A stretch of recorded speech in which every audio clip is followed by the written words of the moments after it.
Hello students, कैसे हैं आप सभी लोग। मैं हूं Pooja Singh and welcome back to my channel accounting master class. And this is the 45th lecture. ये मेरा 45वां लेक्चर है on the subject mathematics. And इस टाइम हम लोग पढ़ रहे हैं चैप्टर क्वाड्रेटिक इक्वेशन। एक वीडियो लेक्चर मैं ऑलरेडी अपलोड कर चुकी हूं इस चैप्टर पे and this is my second lecture. ये मेरा दूसरा लेक्चर है इस चैप्टर पे। तो चलिए एक बार शॉर्ट में आपको बता देती हूँ कि जो पिछला वीडियो लेक्चर था हमारा क्वाड्रेटिक इक्वेशन पे, उसमें हमने क्या क्या डिस्कस किया था। तो मैं आपको बेसिक कॉन्सेप्ट जो क्वाड्रेटिक इक्वेशन का है कि क्वाड्रेटिक इक्वेशन क्या होता है वो डिटेल में हमने डिस्कस किया। स्टैंडर्ड क्वाड्रेटिक इक्वेशन क्या होता है वो देखा। और उसके बाद मैं आपको बता रही थी कि कैसे हम रूट्स या कह लीजिए solution of quadratic equation find out कर सकते हैं। तो मैंने आपको बताया था कि वी हैव थ्री मेथड्स, हमारे पास तीन मेथड हैं जिनकी हेल्प से हम रूट्स या कह लीजिए सॉल्यूशन जो है किसी भी क्वाड्रेटिक इक्वेशन का फाइंड आउट कर सकते हैं। जिसमें जो पहला मेथड है, फर्स्ट मेथड, ये बहुत डिटेल में मैंने लास्ट वीडियो लेक्चर में बताया था और मैंने बहुत सारे न्यूमेरिकल कराए थे आपको, ठीक है। और मुझे पूरी उम्मीद है कि अब आपका जो फर्स्ट मेथड है वो अब अच्छे से क्लियर हो गया होगा। तो आज के वीडियो लेक्चर में हम इसके आगे पढ़ने वाले हैं। क्योंकि पिछला लेक्चर काफी लेंदी हो गया था, आधे घंटे का हो गया था, तो इसलिए मैंने वो वहीं पे वाइंड अप किया है। आज हम इसके आगे पढ़ेंगे, आज हम ये बचे हुए टॉपिक पढ़ेंगे। आज मैं सबसे पहले आपको जो सेकंड मेथड है रूट्स ऑफ क्वाड्रेटिक इक्वेशन को फाइंड आउट करने का, जिसे क्वाड्रेटिक फॉर्मूला मेथड कहते हैं, वो हम सबसे पहले डिस्कस करेंगे। उसके बाद तीसरा मेथड हम डिस्कस करेंगे और उसके बाद मैं आपको बताऊंगी नेचर ऑफ रूट्स, यानी कैसे हम फाइंड आउट कर सकते हैं कि जो रूट्स हैं, जो अल्फा बीटा जो रूट्स आ रहे हैं, वो रियल नंबर है या डिस्टिंक्ट है या सेम नंबर है, उनका नेचर क्या है वो हम कैसे फाइंड आउट करेंगे। तो उसके लिए हम डी डिस्क्रिमिनेंट की वैल्यू निकालते हैं, ठीक है। और वहां पे तीन केसेस बनते हैं, D greater than zero, less than zero, equals to zero. तो तीन केसेस बनते हैं, तो वो हम डिटेल में समझेंगे और बहुत सारे न्यूमेरिकल करेंगे, ठीक है। तो चलिए फिर बिना टाइम वेस्ट किए हम आज का वीडियो लेक्चर स्टार्ट करते हैं। अच्छा, लेक्चर स्टार्ट करने से पहले मैं एक बात और कहना चाहूंगी कि वीडियो अगर पसंद आए, कॉन्सेप्ट अगर समझ में आए, तो प्लीज मुझे कमेंट सेक्शन में जरूर बताया करिए और वीडियो को लाइक करना मत भूला करें, ठीक है। तो चलिए फिर अब हम वीडियो स्टार्ट करते हैं।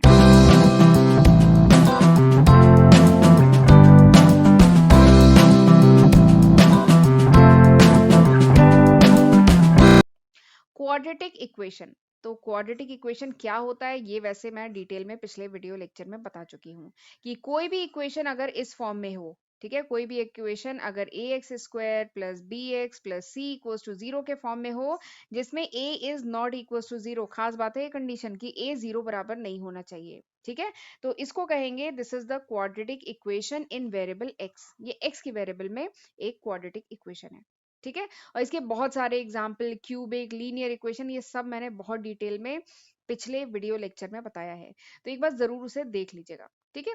तो अब हम इसके आगे बढ़ रहे हैं। अब मैं सीधे बात करूंगी सेकेंड मेथड की। पहला मेथड तो पिछले वीडियो में बता दिया, तो आज हम सीधे सेकेंड मेथड की बात करेंगे कि अगर आपको solution of quadratic equation find out करना है तो कैसे आप दूसरे मेथड की हेल्प से फाइंड आउट कर सकते हैं। तो जो दूसरा मेथड है उसका नाम है क्वाड्रेटिक फॉर्मूला मेथड। तो क्वाड्रेटिक फॉर्मूला मेथड क्या कहता है कि जो रूट्स हैं, रूट्स कह लीजिए या कह लीजिए सॉल्यूशन है क्वाड्रेटिक इक्वेशन का, वो क्या होता है, वो होता है माइनस बी। अच्छा, ये ए बी सी क्या है पता है ना। अगर इक्वेशन है a x square plus b x plus c equals to zero, ये स्टैंडर्ड फॉर्म है, ठीक है। अगर इक्वेशन ये है तो रूट्स क्या होते हैं, minus B plus minus under root B square minus four a c divided by two a, ठीक है। तो this is the formula for calculating the roots of quadratic equation.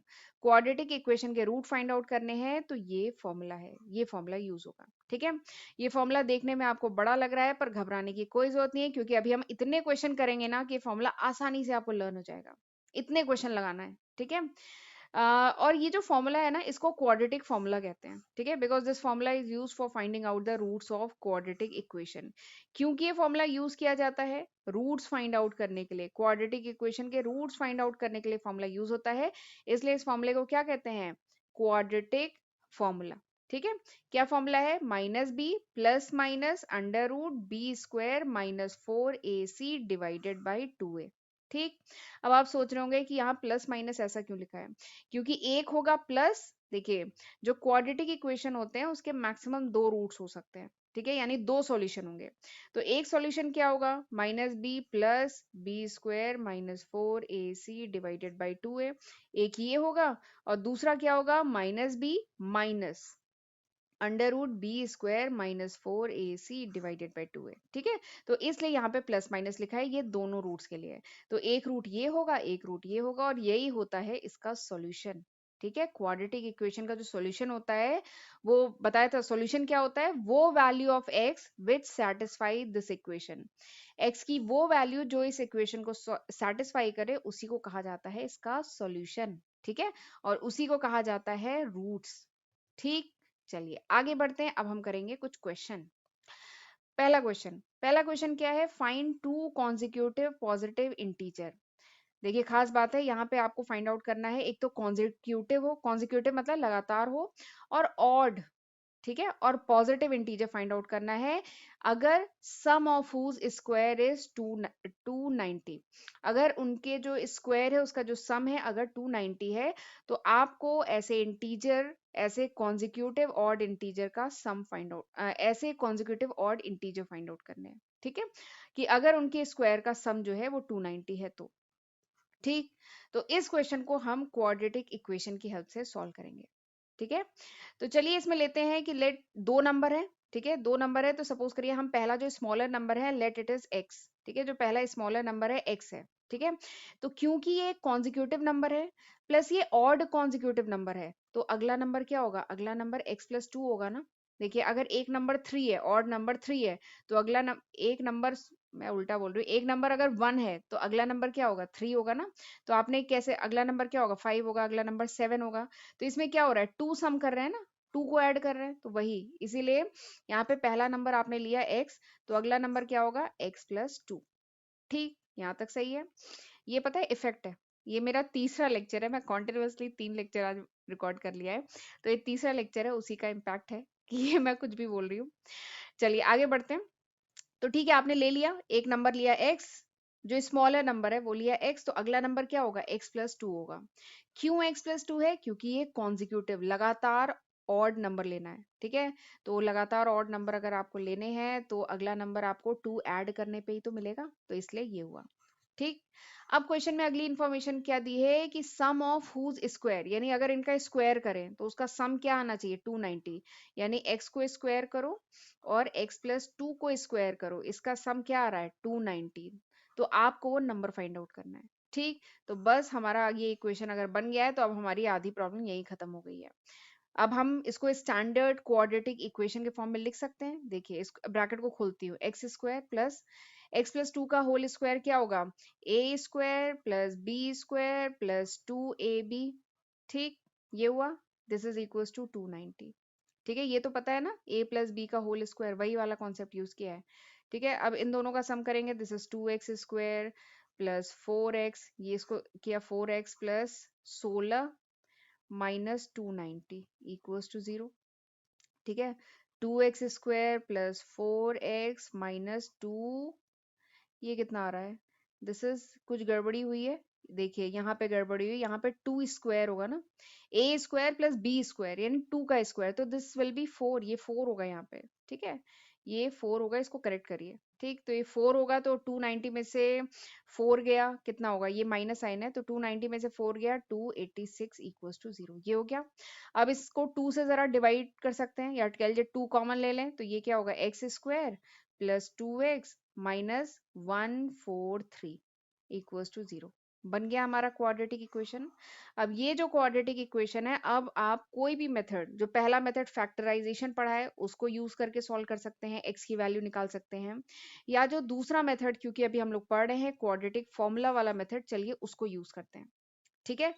तो जरा बताइए b क्या है यहाँ पे 2, c क्या है यहाँ पे -143, a क्या है यहाँ पे, a है 1, ठीक है, ये पता चल गया। तो अब हम लगाते हैं फॉर्मूला, फॉर्मूला क्या है, minus B plus minus under root B square -4ac divided by 2a, ठीक। तो यानी माइनस बी यानी -2 plus minus under root B square -4ac divided by 2a। ठीक, ये हुआ। तो this is equals to -2 plus minus, और जब ये ब्रैकेट के अंदर ये जो पूरा है इसको जब आप सॉल्व करेंगे, मैं शॉर्टकट में कर रही हूँ, यहाँ पे 576 आएगा। ठीक है, दिस डिवाइडेड बाई 2, और a क्या है 1, यानी 2 इंटू 1। यहाँ तक हो गया। देखिए अब मैं इसको अलग अलग लिख देती हूँ। एक रूट क्या होगा, सपोज करिए अल्फा बीटा है इसके रूट, तो अल्फा क्या निकल के आया -2 प्लस √576 डिवाइडेड बाई 2, और बीटा जो दूसरा रूट है ये क्या आया -2 माइनस √576 डिवाइडेड बाई 2। ठीक, ये आ गए। अब जरा ये अंडर रूट ले लें, वैसे कैलकुलेटर, बेसिक कैलकुलेटर एग्जाम में अलाउ होता है तो आप यूज कर सकते हैं, बाकी नहीं तो 576 का हम निकाल सकते हैं अंडर रूट। तो क्या करेंगे, 2 2 जा 4, ये आ गया 1, फिर ये 76 नीचे उतरेगा, ये आ गया 2, ये आ गया 4। अब यहाँ पे लिखती हूँ 4 4 जा 16, 16 17, 176, यानी 4 ले जाएंगे अगली बार में। ठीक है, तो ये आ गया 4, ये आ गया 176। ठीक, तो अंडर रूट तो निकालना आता होगा ना, तो आ गया इसका अंडर रूट 24। तो यानी अल्फा क्या आ गया, अल्फा आया -2 प्लस 24 डिवाइडेड बाई 2, यानी 22 डिवाइडेड बाई 2, यानी 11। एक रूट आ गया आपका 11, ये देखिए आ गया। ठीक है, यहाँ पे निकाला मैंने। अगला रूट बीटा क्या है, this is -2 minus 24 divided by 2, यानी क्या है -26 डिवाइडेड बाई 2, यानी -13। अगला रूट आ गया -13। तो ये आ गए हमारे दो रूट। ठीक, अब बताइए क्या ये दोनों जो रूट्स आए हैं दोनों क्या एक्सेप्टेबल हैं? तो इसमें देखिए क्वेश्चन में लिखा है पॉजिटिव इंटीजर। ठीक है, पॉजिटिव इंटीजर, तो ये तो निगेटिव नंबर है, तो यानी this is not acceptable. -13 is not acceptable. एक बार मैं स्क्रीन क्लियर कर रही हूँ। -13 is not acceptable, this is acceptable, यानी दिस इज द आंसर। यानी हमारी वैल्यू निकल के आ गई x इक्वल्स टू 11। ठीक है, तो यानी एक नंबर है 11 और दूसरा नंबर फिर क्या होगा, x+2 था ना, यानी दूसरा नंबर 13 है। ठीक, तो ये हमारे आंसर आ गए। अब इसको हम चेक भी कर सकते हैं। चेक करने के लिए हम क्या करें, क्या कहा गया है कि सम ऑफ हुज स्क्वायर इज 290, यानी अगर मैं 11 स्क्वायर प्लस 13 स्क्वायर करूं तो इट शुड बी 290। तो देखिए 11 स्क्वायर क्या होता है 121, और 13 स्क्वायर क्या होता है 169, दोनों को सम करिए यू विल गेट 290, यानी हमारा आंसर बिल्कुल सही है और आंसर आ गया। ठीक, तो इस तरीके से किया जाएगा क्वेश्चन। चलिए आगे बढ़ते हैं। अच्छा, आगे बढ़ने से पहले मैं बताना चाहती हूँ कि this is the list of subject, ये वो लिस्ट ऑफ सब्जेक्ट है जो मैं आज की तारीख यानी जुलाई 2022 तक अपने चैनल पे अपलोड कर चुकी हूँ। अगर ये वीडियो आप कुछ महीने बाद देख रहे हैं, कुछ साल बाद देख रहे हैं, तो होपफुली मैं इसमें काफी न्यू सब्जेक्ट ऐड कर चुकी होंगी। ये अभी तक है, जुलाई 2022 तक। तो मेरा बस यही कहना है कि इसका जरूर फायदा उठाइएगा, खुद भी पढ़िएगा और अपने फ्रेंड्स के साथ भी इनको ज्यादा से ज्यादा शेयर करिएगा। 450 से भी ज्यादा वीडियो लेक्चर्स मैं अपने चैनल पे आज की तारीख तक अपलोड कर चुकी हूँ, तो ये सब मैंने आपके लिए किया है। और चैनल पे पहली बार आए हैं, चैनल को अभी नहीं सब्सक्राइब किया है, then do subscribe my channel, और नोटिफिकेशन बेल भी प्रेस करना बहुत जरूरी होता है, तभी आपको मेरे जो अपकमिंग वीडियोस है उनकी नोटिफिकेशन मिल पाएगी। ठीक है, और ये कॉन्सेप्ट समझ में आया तो प्लीज मुझे कमेंट सेक्शन में जरूर बताइएगा, और साथ में ये भी बताइएगा कि आप किस कोर्स के हैं, आप किसी कॉम्पिटिटिव एग्जाम की तैयारी कर रहे हैं या बीबीए बीकॉम या एमबीए, किस कोर्स के स्टूडेंट हैं वो भी प्लीज मुझे जरूर बताइएगा। ठीक है, तो चलिए आगे बढ़ते हैं, अगला क्वेश्चन करते हैं। ये क्वेश्चन भी काफी अच्छा है। क्वेश्चन क्या है, एक रेक्टेंगुलर पार्क है, इसको डिजाइन किया गया है जिसमें इसकी जो ब्रेथ है that is 3 metre less than its length. ठीक है, एक रेक्टेंगुलर पार्क है, ये देखिए पार्क है, इसमें जो ब्रेथ है वो 3 मीटर कम है लेंथ से। ठीक है, पहली इंफॉर्मेशन ये दी है। दूसरी क्या दी है कि area is to be 4 square metre more than the area of the park that has already been made in the shape of isosceles triangle with its base as the breadth of the rectangular park and of altitude 12 metre. ठीक है, अगर आपने इस question का statement समझ लिया तो आधा क्वेश्चन तो यहीं पे सॉल्व हो गया। फिर इसमें क्या कह रहा है, देखिए एरिया जो है इज 4 मीटर मोर, यानी ये जो रेक्टेंगल है, ये जो रेक्टेंगल है इसका एरिया जो है 4 मीटर स्क्वायर ज्यादा है, किससे, एरिया ऑफ ट्रायंगल से। ये एक ट्रायंगल बना हुआ है, ठीक है, ये पार्क ऑलरेडी मेड है, ठीक है, इससे 4 मीटर इसका एरिया क्या है रेक्टेंगल का ज्यादा है। ठीक है। और ये जो पार्क जो पहले से बना हुआ है ये एक आइसोसेलेस ट्रायंगल, ठीक है, के शेप में है, जिसमें इसका जो बेस है, ये जो आइसोसेलेस ट्रायंगल है, इसका जो बेस है वो क्या है, breadth of the rectangular park, यानी रेक्टेंगुलर पार्क का जो ब्रेथ है उसके, वो इस ट्रायंगुलर पार्क का बेस है, ये इंफॉर्मेशन दी है, ठीक है। और बताया गया है कि ये जो ट्रायंगुलर पार्क है इसका जो एल्टीट्यूड है दैट इज 12 मीटर, ठीक है। आइसोसेलेस ट्रायंगल जो होता है उसका ये जो साइड्स होते हैं बराबर होते हैं, ठीक है। और ये हुआ एल्टीट्यूड, तो इसका जो एल्टीट्यूड है this is given, this is 12, ये 12 मीटर एल्टीट्यूड दिया है, ठीक है। और इसका बेस क्या है, बेस दिया गया है breadth of the rectangular park. इतनी इंफॉर्मेशन दी है, तो आपको पता करना है length breadth of the rectangular park. ये जो रेक्टेंगुलर पार्क है इसका लेंथ ब्रेथ पता करना है, ठीक है। तो जितनी भी क्वेश्चन इंफॉर्मेशन, जितनी भी इंफॉर्मेशन क्वेश्चन में दी है उसको यूज करके हम अब क्वेश्चन करेंगे। चलिए तो करना शुरू करते हैं। देखिए सबसे पहले तो रेक्टेंगुलर पार्क की लेंथ ब्रेथ दी नहीं है, केवल ये इंफॉर्मेशन दी है कि जो लेंथ है this is 3 metre more as compare to breadth, ठीक है। तो हम ले लेते हैं लेट द ब्रेथ, ठीक है, ये जो रेक्टेंगुलर पार्क है इसकी जो ब्रेथ है दैट इज एक्स, वो एक्स है। तो यानी इसकी लेंथ क्या हो गई, अगर ब्रेथ एक्स है तो लेंथ क्या है, वो x+3 है, ठीक है। बताया गया है 3 ज्यादा है, 3 मीटर ज्यादा है, ठीक है। तो अगर मैं एरिया की बात करूं, area of rectangle, area of rectangle क्या है, area of rectangle is length into breadth होता है ना, लेंथ इनटू ब्रेथ होता है एरिया ऑफ रेक्टेंगल। तो लेंथ क्या है x, ब्रेथ क्या है x+3, ठीक है। ये निकल गया एरिया ऑफ रेक्टेंगल, निकाल लिया। फिर इसके बाद देखिए हम इसमें मेन लॉजिक क्या यूज करेंगे, मेन लॉजिक है इसमें बोला गया है कि जो एरिया है, area of rectangle minus area of triangle, this is equals to 4 metre square. ये मेन लॉजिक है जो हम यूज करेंगे, यही इंफॉर्मेशन इस क्वेश्चन की है जिसकी मदद से हम क्वेश्चन सॉल्व करेंगे। कि एरिया जो आपका रेक्टेंगल का है उसमें से अगर हम ट्रायंगल के एरिया को माइनस करें तो 4 मीटर स्क्वायर आता है। ये देखिए यहाँ पे इंफॉर्मेशन दी है, ये इंफॉर्मेशन बहुत काम की है, इसी से क्वेश्चन सॉल्व होगा, ठीक है। तो हम निकाल लिया, हमने निकाल लिया एरिया ऑफ रेक्टेंगल निकाल लिया। तो अब हम एरिया ऑफ ट्रायंगल निकालें, area of triangle, area of triangle कैसे निकलेगा, ट्रायंगल के एरिया का फॉर्मूला क्या है, half into base into height, ये है। तो हाफ इंटू बेस, अब बताइए इस ट्रायंगल का बेस क्या है, इस ट्रायंगल का बेस तो x है, ठीक है, x आ गया, इंटू हाइट, हाइट कितना है 12 मीटर, ठीक है। तो ये दोनों कट गया, ये आ गया 6, यानी area of triangle is 6x, ठीक। तो एरिया ऑफ रेक्टेंगल आ गया, एरिया ऑफ ट्रायंगल आ गया, जरा पुट करें। तो एरिया ऑफ रेक्टेंगल क्या है, x, x+3, ठीक, माइनस एरिया ऑफ ट्रायंगल क्या है 6x इक्वल्स टू 4, ये बन गया इक्वेशन। अब करिए इस इक्वेशन को सॉल्व और आपकी वैल्यू आ जाएगी x की, और फिर x में 3 ऐड करिएगा, आ जाएगा आपका लेंथ, x क्या है ब्रेथ, और लेंथ के लिए +3 कर दीजिएगा। तो चलिए अब हम ब्रैकेट खोल के इसको सॉल्व करते हैं, x² + 3x - 6x - 4 equals to 0, x² - 3x - 4 equals to 0, ठीक है। तो ये आ गया हमारा इक्वेशन, ये आ गया हमारा इक्वेशन इन स्टैंडर्ड फॉर्म, ठीक है, निकाल लिया। ये देखिए हमने निकाल लिया, ये आ गया हमारा इक्वेशन, आ गया। अब इस इक्वेशन को चाहे तो पहला मेथड जो फैक्टराइजेशन मेथड हमने पढ़ा है उससे सॉल्व करिए, चाहे अभी जो दूसरा मेथड मैंने बताया है उससे सॉल्व करिए, जिससे मन करे उससे सॉल्व करिए। चलिए पहले मैं पहले मेथड से बताती हूँ, ठीक है। अब आपको दिख रहा है पहले मेथड के लिए मैंने क्या बताया था, फैक्टराइजेशन मेथड में बीच वाले टर्म को इस तरीके से स्प्लिट करते हैं कि उसका जो प्रोडक्ट हो वो a इंटू सी हो, और उसको प्लस या माइनस करने पे -3 आए।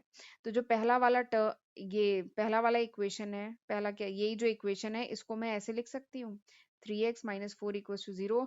बीच के टर्म को अगर मैं स्प्लिट करती हूँ तो मैं इसको लिख सकती हूँ -4x + x - 4 इक्वल्स टू 0, ऐसे लिख सकती हूँ। तो देखिए अगर इसको आप सम करेंगे तो आएगा -3, और अगर प्रोडक्ट करेंगे तो आएगा 4, जो a इंटू सी के बराबर है, ठीक। अब इसमें x कॉमन ले लेती हूँ, तो ये आ गया x - 4 + 1 यहाँ पे कॉमन लिया तो आया x - 4 इक्वल्स टू 0, यानी x + 1 इक्वल्स टू 0 और x - 4 इक्वल्स टू 0। ये आ गया, दो उसमें हमने कर दिया, तो यानी x इक्वल्स टू -1 और x इक्वल्स टू 4। तो क्या ब्रेथ जो है वो निगेटिव हो सकती है, निगेटिव नहीं हो सकती, तो इसको डिस्कार्ड करिए, यानी हमारा आंसर आ गया x इक्वल्स टू 4, यानी x इक्वल्स टू 4 हमारा आंसर आ गया, यानी ब्रेथ क्या है 4 और लेंथ क्या है, इसमें 3 ऐड करिए, लेंथ क्या है 7, तो दिस इज द आंसर, ठीक है। तो ये देखिए यहाँ पे x इक्वल्स टू 4 आया है, ठीक है, तो इस तरीके से आप पहला मेथड से कर सकते हैं। नहीं तो दूसरा मेथड यूज करते हैं। दूसरा मेथड क्या कहता है, minus B plus minus under root B square minus 4ac divided by 2a, यही कहता है। तो चलिए जरा हम पुट करते हैं एक बार। मैं चलिए ए बी सी इसमें क्या है जरा बताइए। ए इज 1, बी इज, बी क्या है बताइए, -3। ये देखिए ये है इक्वेशन हमारा। बी क्या है -3, सी क्या है -4। ठीक है, तो अब जरा मैं इसमें सारे फिगर पुट करती हूँ। Minus of -3 plus minus under root B square, यानी -3 का स्क्वायर 9 -4, ए क्या है 1 इंटू सी क्या है -4, माइनस माइनस प्लस 16 आ जाएगा ये। ठीक है, 2 इंटू ए क्या है 1, थोड़ी राइटिंग खराब बन रही है, minus minus plus 3 plus minus under root 9 plus 16 हो जाएगा ये 9 प्लस 16, 9 प्लस 16 कितना होता है 25, तो ये आ जाएगा 25, दिस डिवाइडेड बाई 2। ठीक है, तो ये आ गया x। अब जरा इसके दो रूट है ना, प्लस माइनस जरा अलग कर लेते हैं, तो x1 कितना आएगा 3 plus under root 25 divided by 2। ठीक है, और x2 कितना आएगा 3 minus under root 25 divided by 2। ठीक है, यानी x1 कितना आएगा 3 प्लस 5, 25 का अंडर रूट लीजिए तो 5 आता है ना, 5 5 जा 25, दिस डिवाइड बाई 2, यानी 8 डिवाइडेड बाई 2, यानी आ गया 4। एक आंसर तो आपका आ गया 4। दूसरा देखते हैं, दूसरे को मैं इधर लिखती हूँ। This is 3 minus 5 divided by 2, यानी -2/2, यानी -1। ठीक है, तो -1 क्या एक्सेप्टेबल है, ब्रेथ क्या निगेटिव में हो सकती है, तो ये एक्सेप्टेबल नहीं है। तो यानी आंसर हमारा आ गया 4। तो आप चाहे पहला मेथड यूज करिए चाहे दूसरा मेथड यूज करिए, आंसर क्या आएगा 4। इसके जो रूट्स आएंगे वो आएगा 4 एंड -1, जिसमें आप इसको एक्सेप्ट नहीं करेंगे, this will be the answer. ठीक, अब एक बात और है, अब पता नहीं हमने कहीं गलती तो नहीं कर दी क्वेश्चन सॉल्व करने में, तो चलिए अपने आंसर को मैं वेरीफाई कर लेती हूँ। वेरीफाई करें, वेरीफाई कैसे करेंगे, देखिए इसमें बताया गया है कि area of rectangle minus area of triangle, area of triangle वो इसका डिफरेंस क्या है 4। ठीक, बस इसी लॉजिक को यूज करके जरा मैं वेरीफाई करती हूँ मेरा आंसर सही है कि नहीं है। ठीक है, अब देखिए 4 है तो दिस इज 4, दिस इज 7, ये 4 metre, this is 7 metre and this is 4 metre. ठीक है, तो एरिया ऑफ रेक्टेंगल बताइए क्या है, area of rectangle length into breadth, यानी 7 into 4 28 metre square, minus area of triangle क्या है half into base into height, half into base क्या है 4 इंटू हाइट 12। ठीक है, दिस कटा, ये आ गया 2, 12 टू जा 24, यानी 28 metre square minus 24 metre square, यानी 4 मीटर स्क्वायर। आ गया आंसर, यही तो कह रहा था कि 4 मीटर स्क्वायर का डिफरेंस है, तो आ गया, यानी मेरा आंसर सही है, वेरीफाई कर लिया मैंने। ठीक है, ये देखिए इसका वेरिफिकेशन। ठीक, चलिए एक और क्वेश्चन करते हैं। अब ये जो मैं क्वेश्चन कराने जा रही हूँ दिस इज वेरी इंपॉर्टेंट, मैं इसको कॉम्पिटेटिव एग्जाम में तो बहुत देखती हूँ, कॉम्पिटेटिव एग्जाम में ये क्वेश्चन बहुत पूछा जाता है। ठीक है, तो चलिए क्वेश्चन करते हैं। ये क्वेश्चन क्या है, एक मोटर बोट है, ठीक है, जिसकी स्पीड जो है स्टिल वाटर में कितनी है 18 किलोमीटर पर आवर। ठीक है, एंड ये लेती है 1 hour more to go 24 kilometre upstream, then to return downstream to the same spot. ठीक है, find the speed of the stream, आपको जो स्ट्रीम है उसकी स्पीड पता करनी है। स्ट्रीम मतलब होता है धारा, जो वेव्स है उसकी, जो सपोज करिए एक लेक है उसमें कुछ लहर होती है, कुछ धाराएं होती हैं, स्ट्रीम। ठीक है, उसी को कहा गया है स्ट्रीम। तो चलिए जरा मैं आपको पहले क्वेश्चन समझा देती हूँ, ये क्वेश्चन बहुत इंपॉर्टेंट है, बहुत कॉम्पिटेटिव एग्जाम में पूछा जाता है। चलिए, ये एक लेक है, ए से लेके बी पॉइंट है, इसमें एक बोट चल रही है।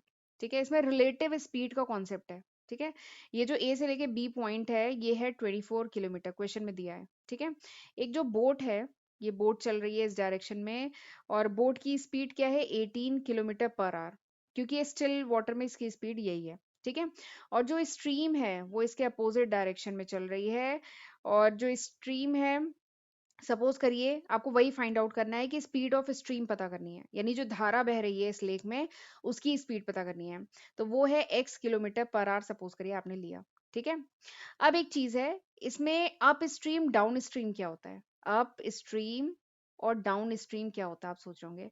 तो अप स्ट्रीम मतलब होता है कि धारा के विपरीत चलना, यानी बोट जो है अगर धारा के अगेंस्ट उल्टे डायरेक्शन में चल रही है तो इसको हम कहते हैं अप स्ट्रीम।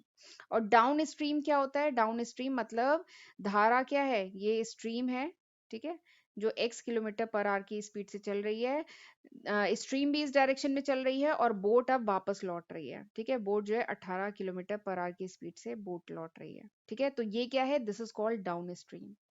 समझ में आया concept up stream down stream का।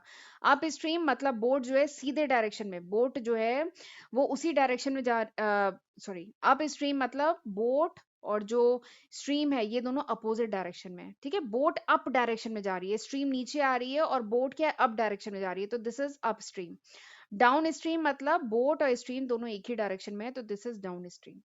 ठीक है, तो ये कॉन्सेप्ट समझना जरूरी है। फिर इसके बाद इसमें एक और इंफॉर्मेशन दी गई है कि अप स्ट्रीम और डाउन स्ट्रीम में जो समय का डिफरेंस लग रहा है, जब बोट अप स्ट्रीम में जा रही है तो 1 घंटा ज्यादा लग रहा है। ये इन्फॉर्मेशन दी है ना कि boat take 1 hour more to go 24 kilometre upstream. जब वो 24 किलोमीटर, ये जो बोट है पहले 24 किलोमीटर अप स्ट्रीम में जा रही है, उसके बाद वापस आ रही है अपने ओरिजिनल पॉइंट पे। 24 किलोमीटर का रास्ता है ये पूरा। तो जब वो अप स्ट्रीम में जा रही है, ठीक है, जो टाइम उसको लग रहा है अप स्ट्रीम में जाने में, वो कितना लग रहा है, 1 घंटा ज्यादा लग रहा है। तो टाइम अप स्ट्रीम में माइनस टाइम डाउन स्ट्रीम में, इन दोनों का जो डिफरेंस है दैट इज 1 आवर। ये इंफॉर्मेशन इसमें दी गई है और ये बहुत काम की इंफॉर्मेशन है। इसी इंफॉर्मेशन की हेल्प से we will solve the question, right. चलिए अब क्वेश्चन करना शुरू करें। हमें इसमें क्या फाइंड आउट करना है, स्पीड ऑफ स्ट्रीम यानी धारा की स्पीड पता करनी है। ठीक है, तो हम सपोज कर लेते हैं let the speed of the stream is x kilometre per hour. ठीक, अब इसमें हम रिलेटिव स्पीड का कॉन्सेप्ट यूज करेंगे। देखिए, जब ये जो बोट है अप स्ट्रीम में जा रही है तो अपोजिट डायरेक्शन में जा रही है ना, तो इसकी स्पीड कम हो जाएगी। ठीक है, तो अगर 18 किलोमीटर पर आवर इसकी नॉर्मल स्टिल वाटर में स्पीड है, और अगर जो स्ट्रीम है वो अपोजिट डायरेक्शन में आ रही है, तो इसकी स्पीड कम हो जाएगी ना, तो 18 माइनस एक्स। तो अप स्ट्रीम में इसकी जो स्पीड हो जाएगी बोट की, वो हो जाएगी 18 minus x kilometre per hour. और जब डाउन स्ट्रीम में आ रही है तो डाउन स्ट्रीम में क्या है, धारा भी उसी डायरेक्शन में है, बोट भी उसी डायरेक्शन में है। ठीक है, तो आप समझ रहे हैं ना, स्पीड तो बढ़ जाएगी, तो क्या हो जाएगा, 18 plus x kilometre per hour हो जाएगी। ठीक है, तो ये इसकी स्पीड में डिफरेंस आएगा बोट की। जब हम समझ रहे हैं ना, अगर हवा के विपरीत चल रहे हैं या पानी के विपरीत चल रहे हैं तो ज्यादा मेहनत करनी पड़ती है, हमारी स्पीड कम हो जाती है ना, तो सेम वही बोट के साथ है। ठीक, तो ये निकल के आ गया, स्पीड निकल के आ गया। ठीक है, तो हम जानते हैं टाइम का फॉर्मूला क्या होता है, टाइम इक्वल्स टू क्या होता है, डिस्टेंस अपॉन स्पीड। हम जानते हैं ना, फॉर्मूला तो पढ़ा है ये 8th क्लास में, time equals to distance upon speed. ठीक है, और डिस्टेंस क्या है, distance is same 24 kilometre distance है, लेकिन स्पीड वेरी कर रही है, तो बस उसी कॉन्सेप्ट को यूज करेंगे। हम निकालेंगे टाइम अप स्ट्रीम में माइनस टाइम डाउन स्ट्रीम में, दिस इज इक्वल टू इन दोनों के बीच का जो डिफरेंस है दिस इज 1 आवर। ये इंफॉर्मेशन दी है। तो जरा हम निकाले टाइम अप स्ट्रीम में, यानी जब बोट स्ट्रीम के अपोजिट डायरेक्शन में चल रही है तब टाइम निकाले। तो time equals to distance upon speed. तो डिस्टेंस क्या है, 24 किलोमीटर। स्पीड क्या है बताइए, स्पीड क्या है अप स्ट्रीम में, ये देखिए मैंने लिखा है 18 kilometre per hour minus x, तो 18 माइनस एक्स ये है, माइनस, फिर जब डाउन स्ट्रीम में आ रही है तो डिस्टेंस क्या है 24 किलोमीटर, और स्पीड क्या है, स्पीड तो बढ़ गई है, तो 18 plus X, this is equal to 1। ठीक है, बस ये बन गया हमारा इक्वेशन। अब इस इक्वेशन को हमें सॉल्व करना है, we will get the answer. ठीक है, तो इक्वेशन को सॉल्व करने के लिए हमें सबसे पहले लेना पड़ेगा एलसीएम। नीचे हम एलसीएम लेते हैं, 18 माइनस एक्स 18 प्लस एक्स। ठीक, ऊपर आ जाएगा 24, इधर 24 बाहर ही कॉमन ले लेते हैं, 24 बाहर मैंने कॉमन ले लिया, इधर आ जाएगा 18 plus x minus 18 plus x, इधर माइनस है ना, ये रुकिए एक मिनट, ये 18 माइनस एक्स था, ब्रैकेट खुला तो ये माइनस हो गया, ये प्लस हो गया। ठीक है, ये ब्रैकेट ऐसे करके हटाई जाए। ठीक है, तो ये हो गया, दिस इज इक्वल टू 1। अब जरा ये माइनस 18 प्लस 18 कट गया, तो ये क्या आ गया 2x, यानी ऊपर क्या आ गया 24 into 2x divided by 18 minus X 18 plus X, 18 plus X, this is equal to 1। ठीक है, ये आ गया। अब जरा मैं एक बार, चलिए मैं यहाँ पे लिख देती हूँ इसको, 24 इंटू 2 48 एक्स। ठीक है, this is equal to 18 minus X और 18 प्लस एक्स। ठीक है, यहाँ तक हो गया। अब इसको मुझे सॉल्व करना है, ये जो है इसको मुझे सॉल्व करना है। ठीक है, अब जरा मैं एक बार स्क्रीन को क्लियर करती हूँ, पर स्क्रीन क्लियर करूंगी तो सभी चला जाएगा। अम, एक सेकंड में ये थोड़ा सा रब करती हूँ, जगह बनाती हूँ कहाँ पे मुझे क्वेश्चन करना है। तो बेसिकली आपको अब क्या करना है, अपने कैलकुलेटर को यूज करना है। आपके पास जो कैलकुलेटर, बेसिक कैलकुलेटर एग्जाम में अलाउ होता है, ठीक है, आप उसको यूज करेंगे और आप इस इक्वेशन को सॉल्व करेंगे। 18 × 18 plus 18x minus 18x minus X square, ठीक है, minus X square, this is equals to 48x। ये हुआ। फिर इधर आ जाएगा माइनस एक्स स्क्वायर, ये दोनों टर्म कट गया, this is equals to minus 48x, ये इस तरफ ले आ रही हूँ left hand side, plus 18 × 18 equals to 0। अब जरा माइनस कॉमन ले लेती हूँ, तो ये हो जाएगा एक्स स्क्वायर प्लस 48x, और 18 × 18 होता है 324, दिस इज 324 इक्वल्स टू 0। तो ये बन गया मेरा क्वाड्रेटिक इक्वेशन। क्वाड्रेटिक इक्वेशन का स्टैंडर्ड फॉर्म बन गया, निकल गया, ये देखिए यहाँ पे निकाला है, ठीक है, ये देखिए मैंने इधर करके निकाल दिया। अब चाहे आप इसे फैक्टराइजेशन मेथड यूज करें, अब चाहे आप ये जो अभी मैंने आपको क्वाड्रेटिक फॉर्मूला मेथड बताया है वो यूज करें, बेसिकली आपको x की वैल्यू फाइंड आउट करनी है। तो चलिए हम वो यूज करते हैं, क्वाड्रेटिक फॉर्मूला मेथड। तो उसके अकॉर्डिंग a की वैल्यू क्या है 1, b की वैल्यू क्या है 48, c की वैल्यू क्या है, दिस इज माइनस 324। ठीक, चलिए लगाएं फॉर्मूला। अल्फा बीटा जो x की वैल्यू है वो निकालते हैं, minus B plus minus under root B square minus 4ac divided by 2a, यही था फॉर्मूला। b की वैल्यू क्या है -48 plus minus under root B square यानी 48 का स्क्वायर माइनस 4, a कितना है 1 और c कितना है -324, ठीक है, दिस डिवाइडेड बाई 2 इंटू ए क्या है 1। और अब आप इसको सॉल्व करेंगे, ठीक है, तो -48 प्लस माइनस अंडर रूट 48 का स्क्वायर, ठीक है, और ये माइनस माइनस क्या हो जाएगा प्लस। आप जब 324 को 4 से मल्टीप्लाई करेंगे यू विल गेट 1296, ये आ जाएगा दिस डिवाइडेड बाई 2, ठीक है। फिर इसको आगे और सॉल्व करते हैं, कैलकुलेटर यूज करिएगा, फिर आप इसको जब कैलकुलेट करेंगे you will get 3600 divide by 2, ठीक है, और अंडर रूट 3600 पता करना है, तो 0 0 का क्या हो जाएगा 0, और 36 क्या है 6 6 जा 36, यानी इसका अंडर रूट है 60, ठीक है। तो ये आ जाएगा -48 प्लस -60 डिवाइडेड बाई 2, तो ये आ गए इसके रूट्स, ठीक है। अब दो रूट्स होते हैं ना, तो एक हम पॉजिटिव लेते हैं, इसमें ये जो साइन है एक प्लस लेंगे एक नेगेटिव लेंगे, ठीक है। तो x क्या आया, पहला जो रूट है x1 लेते हैं, x1 क्या आया -48 प्लस 60 डिवाइडेड बाई 2, ठीक है, तो ये आ जाएगा 12/2 यानी दिस इज इक्वल टू 6, एक रूट आ गया हमारा 6। दूसरा रूट क्या है, दूसरे रूट के लिए हम माइनस साइन लेंगे, -48 -60 डिवाइडेड बाई 2, यानी इसका सम करेंगे कितना आएगा 8, और ये 6 4 10, ये this divide by 2, this is equal to -54, यानी एक रूट आया आपका -54 और एक रूट कितना आया 6, ठीक है। अब एक बात बताइए, ये x था क्या, ये था स्पीड ऑफ स्ट्रीम, तो स्पीड क्या नेगेटिव में हो सकती है क्या, तो नेगेटिव में नहीं हो सकती, तो इसे करिए इग्नोर, यानी 6 इज द आंसर। यानी जो स्पीड ऑफ स्ट्रीम है that is 6 kilometre per hour, ये जो स्पीड ऑफ स्ट्रीम है that is 6 kilometre per hour, ठीक है। और अप स्ट्रीम में कितनी हो जाएगी 18 माइनस 6 यानी 12 kilometre per hour. Up stream में कितना हो गया 12 किलोमीटर पर आवर, और डाउन स्ट्रीम में कितना हो गया, इसमें 6 ऐड कर दीजिएगा 24 किलोमीटर पर आवर, ठीक है। और इसीलिए दोनों की स्पीड चेंज हो गई, इसीलिए 1 घंटा ज्यादा लगा, जब अप स्ट्रीम में बोर्ड गई तो 1 घंटा ज्यादा लगा, ठीक है। तो इस तरीके से किया जाएगा क्वेश्चन, राइट। चलिए आगे बढ़ते हैं। आगे हमें पढ़ना है नेचर ऑफ रूट्स, ठीक है, यानी जो रूट्स निकल के आए हैं क्या वो रियल नंबर होंगे या रियल नंबर नहीं होंगे, वो डिस्टिंक्ट होंगे कि इक्वल होंगे, ये कैसे फाइंड आउट करते हैं। तो इसके लिए वी कैलकुलेट डी, ठीक है, लेकिन अब ये डी कैलकुलेट करना मैं अगले लेक्चर में बताऊंगी, क्योंकि ये लेक्चर ऑलरेडी काफी लेंदी हो गया है। तो आगे का जो पार्ट है, आगे का आप तीसरा मेथड और जो नेचर ऑफ रूट है कि कैसे हम रूट्स का नेचर पता कर सकते हैं बिना कैलकुलेट किए, बिना डिटेल में गए, हम ऐसे ही देखिए कैसे नेचर ऑफ रूट पता कर सकते हैं, वो हम अगले लेक्चर में देखेंगे, ठीक है। तो चलिए this was all about today's lecture. अगर ये वीडियो समझ में आया, वीडियो यूजफुल लगा, तो प्लीज मुझे कमेंट सेक्शन में जरूर बताइएगा, ठीक है। तो फिर मिलते हैं अगले लेक्चर में, तब तक अपना ध्यान रखिएगा, गॉड ब्लेस यू।